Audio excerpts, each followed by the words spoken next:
আমরা যতটুকু জানতে পেরেছি, আগুনের সূত্রপাত 9টার পর পর থেকে যে কোনো একটা সময়। আসলে এটা তো বোঝা যায় না, যখন ধোঁয়ার কুণ্ডলি দোকান থেকে বেরোয়েছে তখন পথচারীরা এটা জানতে পেরেছে। জানার সাথে সাথে আমাদের খোকসার ফায়ার ব্রিগেডের যেসব বীর কর্মকর্তা কর্মচারীরা ছিল, তাদের খবর দেওয়ার সাথে সাথে তারা দ্রুত গতিতে খোকসা বাজারে এসে একটা বড় ধরনের ক্ষয়ক্ষতির হাত থেকে আল্লাহ পাক আমাদের রক্ষা করেছে, এবং সেই সাথে সাথে ওনাদের যে দায়িত্ব নিষ্ঠার সাথে পালন করে আজকে বড় ধরনের একটা ক্ষতির হাত থেকে খোকসা বাজারকে বাঁচিয়েছে। আমরা ধন্যবাদ জানাচ্ছি খোকসা ফায়ার ব্রিগেডের এই সমস্ত বীরদের, যারা নিজেদের জীবনের রিস্ক নিয়ে এই খোকসা বাজারকে রক্ষা করেছে। রক্ষা করার মালিক আল্লাহ, তারা ছিল হিল্লা হিসাবে। যাই হোক, আমরা ধন্যবাদ জানাচ্ছি। সেই সাথে সাথে ধন্যবাদ জানাচ্ছি খোকসা যারা জনগণ তাদেরকে হেল্প করেছে, ফায়ার ব্রিগেডের লোকজনের সাথে কাঁধে কাঁধ মিলে আমরা যারা কাজ করেছি।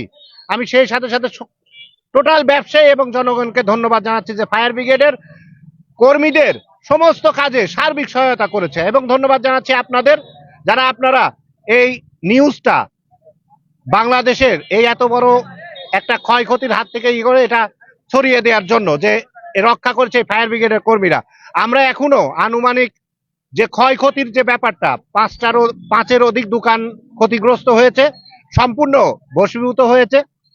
ক্ষতির পরিমাণটা আমরা মালিকদের সাথে, আমাদের ফায়ার ব্রিগেডের যারা কর্মকর্তা কর্মচারীরা আছেন তারা বসে আমাদের উপজেলা প্রশাসন আছে, পুলিশ প্রশাসন আছে, তারা বসে তাদের কাছ থেকে হিসাব না নিয়ে আমরা আসলে আগামী ওইভাবে কোনো কিছু বলতে চাচ্ছি না বা বলতে পারছি না।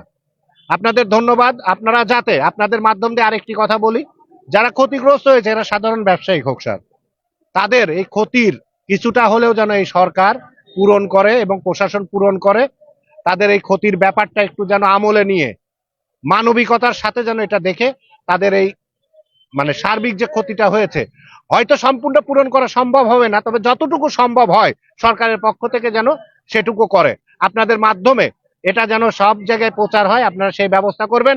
এবং আবারও আপনাদের ধন্যবাদ জানাচ্ছি আমাদের এই সব থেকে যারা জীবনের মায়া ত্যাগ করে এই ফায়ার আগুন নিভাইছে, সেই ফায়ার ব্রিগেডের সমস্ত কর্মকর্তা কর্মচারীদের আমার পক্ষ থেকে, আমার দলের পক্ষ থেকে এবং খোকসা বাজারের পক্ষ থেকে, আপামর জনসাধারণের পক্ষ থেকে তাদেরকে ধন্যবাদ জানাচ্ছি। ধন্যবাদ আপনাদের সবাইকে। আমাদের ফোনের মাধ্যমে আমরা এই মেসেজটা পাই। মেসেজ পাওয়ার সাথে সাথেই আমরা দ্রুত আমরা ঘটনাস্থলে পৌঁছে যাই। পৌঁছেই দেখি যে মানে আগুন জ্বলছে, কিন্তু আজ শুক্রবার থাকার কারণে দোকানগুলো বন্ধ ছিল। হ্যাঁ, শুক্রবারের কারণেই দোকানগুলো বন্ধ ছিল। তবে পরে আমরা দেখছি যে পাবলিক দেখছে শুধু, কিন্তু তারা তো এই দোকান খোলার মতো কোনো ইকুইপমেন্ট তাদের কাছে নেই। পরে আমরা আসেই ওই দোকানের তালাগুলা কেটে দিয়ে দোকানগুলো ওপেন করার পরে দেখি যে বেশ আগুন 3-4টার মতো ধরিয়ে গেছে একসাথে ভিতর দিয়ে একযোগে। পরে আমরা অগ্নি নির্বাপন কাজ শুরু করে দিই এবং আগুন নির্বাপন করতে আমরা মানে দ্রুততার সহিত আমরা সক্ষম হই আগুন নিয়ন্ত্রণ আনার জন্য। 5টা দোকান, পরে আশেপাশে 2টা দোকান ক্ষতিগ্রস্ত হয়েছে আর কি। হ্যাঁ, 5টা দোকান হয়েছে আর কি। এখন আনুমানিক আমরা এই ইয়েটা এখন দিতে পারছি না। আমরা হয়তো ওই দোকানের মালিকের নামগুলা লিস্ট করব এবং এটা আমরা তদন্ত সাপেক্ষে এই ক্ষয়ক্ষতির পরিমাণটা নিরূপণ করা যাবে আর কি। আমরা এখন মোটামুটি আগুন সম্পূর্ণ নিয়ন্ত্রণে। এখন আর এখান থেকে আগুনের কোনো সূত্রপাত হওয়ার সম্ভাবনা নেই। আমরা প্রায় 1.5 ঘন্টার মতো কাজ চালাচ্ছি আর কি। কাজ চালাই আমরা এই আগুনটা নিয়ন্ত্রণ করি। যে ভূমিকা এবং তারা যে তৎপরতা চালিয়েছে, সেই তৎপরতার কারণেই কিন্তু আমরা দেখেছি যে মার্কেট অর্থাৎ খোকসা স্কুল মার্কেট, এখানে কিন্তু এই মার্কেট আনুমানিক 5টি পুড়ে ছাই হয়েছে। তবে পাশাপাশি আরো 2টি দোকান, সেই দোকান 2টি কিন্তু ক্ষয়ক্ষতি হয়েছে বলে আমরা জানতে পেরেছি। 5টি দোকানের দেখতে পাচ্ছেন এখানে ইটস পার্টস আচ্ছা, তো এটি আমার মনে হয় গার্মেন্টস এর দোকান না, স্পোর্টস খেলাধুলার যে দোকান, পাশাপাশি 5টি দোকান কিন্তু পুড়ে ছাই হয়েছে। তবে এই 5টি দোকানের দুই মাথায় আমরা দেখেছি যে 2টি দোকান ছিল, সেই 2টি দোকানে কিন্তু আনুমানিক কিছুটা ক্ষয়ক্ষতি হয়েছে। ঘটনাস্থলে আমরা দেখেছি যে স্থানীয় জনতা এবং আমাদের বাংলাদেশ জাতীয়তাবাদী দল বিএনপির অঙ্গ সংগঠনের যে সকল নেতা কর্মীরা রয়েছেন তারাও কিন্তু পাশাপাশি সহযোগিতা করেছেন। সবার প্রচেষ্টায় কিন্তু আমরা দেখেছি যে খোকসা বাজার প্রধান সড়ক এই স্কুল মার্কেটের যে ভয়াবহ অগ্নিকাণ্ড, সেই ভয়াবহ অগ্নিকাণ্ডে আমরা দেখেছি যে এখানে সবার নেতৃত্বেই কিন্তু এই আগুন আনুমানিক 1.5 ঘন্টা ব্যতীত তারা কিন্তু এই আগুন প্রচেষ্টার মাধ্যমে নিয়ন্ত্রণে আনতে সক্ষম হয়েছে, এমনটা জানিয়ে। আজকে তো শুক্রবার, এই শুক্রবারে অধিকাংশ দোকানে মার্কেটের বন্ধ।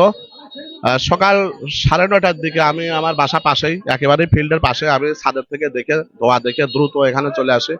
তবে আমি আসার আগেই এখানে দেখি পুলিশ প্রশাসন এবং আমাদের ফায়ার সার্ভিস তারা এখানে আসে কাজ শুরু করেছে। আমাদের খোকসার সর্বসাধারণ সকল মানুষ এখানে, পুলিশ প্রশাসন, ফায়ার সার্ভিসের সকল সদস্য, আমাদের পাশেই যেহেতু পানির কোনো অভাব নেই, আমাদের পাইলট মাঠে যে বড় পুকুর, সেই পুকুরে মেশিন সেট করে 2টা পাইপ দিয়ে এখানে পানি নিয়ন্ত্রণ আনা হয়েছে। তবে যেহেতু দোকানগুলো বন্ধ ছিল এবং মৃদু আগুন, ধোঁয়াওয়ালা আগুন, এই আগুনে মোটামুটি সব পুড়ে ছারখার আর কি, কোনো কিছু আর নেই।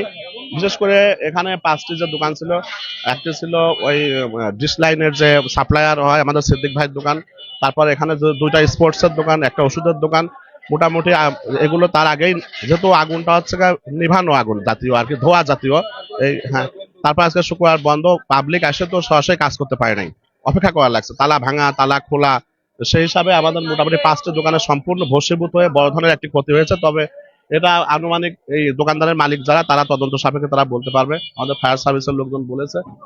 তবে সবচেয়ে বড় খুশির খবর হচ্ছে আমাদের খোকসার সাধারণ যে মানুষ, বিশেষ করে আমাদের রাজু ভাই, সে তো পাশেই থাকে, আমাদের রাজু ভাই ছিল এখানে ছুটে আসছে, আমাদের আলাউদ্দিন খান বীর মুক্তিযোদ্ধা উনি ছুটে আসছেন এখানে।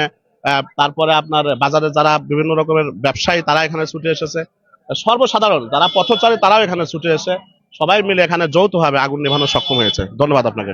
বাজার প্রধান সড়ক খোকসা স্কুল মার্কেটের সকাল 9টায় কিন্তু ভয়াবহ অগ্নিকাণ্ডে 5টি দোকান পুড়ে ছাই হয়েছে, পাশাপাশি আরো 2টা দোকানে ক্ষয়ক্ষতি হয়েছে বলে আমরা দেখতে পেরেছি। তবে ঘটনাস্থলে সকাল আগুনের যে সূত্রপাত হয়েছে এটা কিন্তু আমরা সাধারণ মানুষ যারা রয়েছে তারা ধারণা করেছেন বিদ্যুৎ শর্ট সার্কিট থেকে এই আগুনের সূত্রপাত হয়েছে। তবে আমরা দেখেছি যে খোকসা ফায়ার স্টেশনের সকল কর্মকর্তা তারা কিন্তু তাৎক্ষণিক ঘটনাস্থলে ঝাঁপিয়ে পড়ে এবং খোকসা থানা পুলিশ কর্মকর্তা। এছাড়াও আজ পবিত্র শুক্রবার, এই শুক্রবার লক্ষ্যে কিন্তু মার্কেটের সকল দোকান বন্ধ থাকার কারণে কিন্তু আরো অনেকটা বিড়ম্বনা হয়েছে। তবে আমরা দেখেছি যে স্থানীয় সব জনতা তারাও কিন্তু ছুটে এসেছে। তবে আসার পর মুহূর্তে এই 1.5 ঘন্টা ব্যতীত তারা কিন্তু এই আগুন নিয়ন্ত্রণে আনতে সক্ষম হয়েছে। দুঃখের সাথে জানাচ্ছি যে লিটন ভাই, আপনারা জানেন যে তিনি কিন্তু তার এখানে একটি খেলাঘর ছিল, সেই খেলাঘরটিও পুড়ে গিয়েছে। তো আমরা লিটন ভাইয়ের সাথে কথা বলবো। ভাই, কিভাবে আপনারা? আসলে বাসায় তো শুক্রবার এমনিতে ঘুমাইছিলাম, তো বাজার থেকে প্রথমে আমাকে ফোন দেয় যে কেউ একজন, নামটা জানি না। ফোন দেওয়ার পরে বাজারে এসে দেখি যে মোটামুটি আগুন ধরে গেছে আমার পাশের দোকানে, সব জায়গায় ধরা পড়ে। পরে এখানকার স্থানীয় জনতার দোকানে তালা টালা ভেঙে মালটাল বের করতে সহযোগিতা করছে সবাই মিলে। মাল কিছুটা মানে সেভ হয়েছে, বাট দোকান তো সব দেখতেই পাচ্ছেন পুড়ে টুরে গেছে, এই আর কি। এখন কিছু বলার নাই, সব উপর আল্লাহর ইচ্ছা।